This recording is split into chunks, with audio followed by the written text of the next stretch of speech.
For many years, telemedicine was pitched as the new wave of healthcare service where you can actually get a lot of healthcare resources or consultation without having to go in person to a medical facility. Telehealth, telemedicine, whatever you want to call it, actually became very popular during the pandemic when people didn't want to go any place in person, especially a medical facility.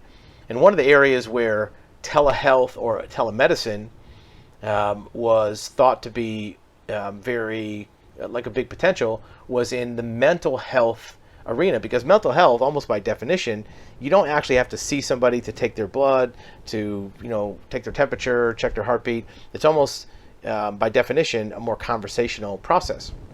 So there were many online companies that propped up that presented mental health online treatment. The problem is a lot of these companies got too big for their britches. They grew too fast, so there were problems. And this Wall Street Journal article talks about some of them that maybe is leaving a bad taste in the mouth of people who try to access these services. A couple examples that are featured in this article are Cerebral is one of them, and Dun Global.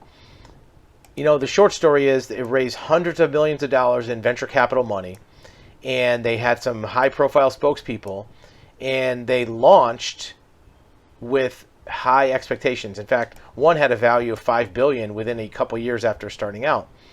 And they got into trouble because they started prescribing drugs that maybe were overprescribed or abused. And they were talking about profitability because of prescribing these drugs, right?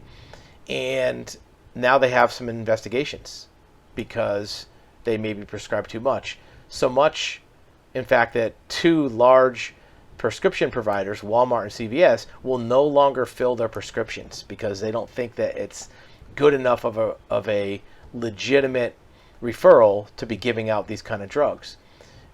In one case, a major company was run by a former Facebook product manager with no medical training, right? And they advertised on social media, and they had the same thing happen. Walmart and CVS won't fill their prescriptions.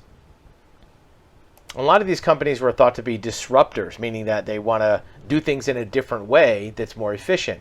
Well, one of the things that was a good quote in the article is a internal insider from one of these companies said it's one thing to be disruptive, but there's a reason that medicine is encumbered by regulations. They're dealing with people's lives, right? And one of the companies said they aim to provide low threshold access to medication.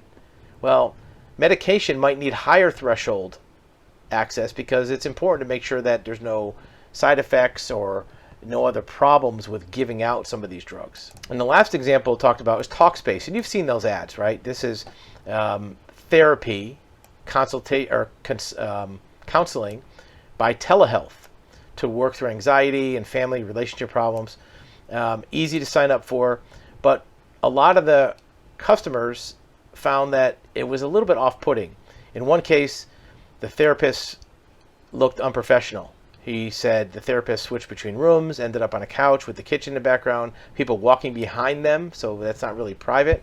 And another one that the therapist was a passenger in a car, and they stopped for gas. Could hear the driver get out. I could see the gas pumps. It doesn't seem like a place where she can listen to me intently. So these consultations were not being done in a very secure, closed environment without distractions, just like they ask you to do as a patient. And part of the reason is that because there was an increased demand during the pandemic, and it lowered the bar for training for some of these therapists, counselors, and even other medical personnel.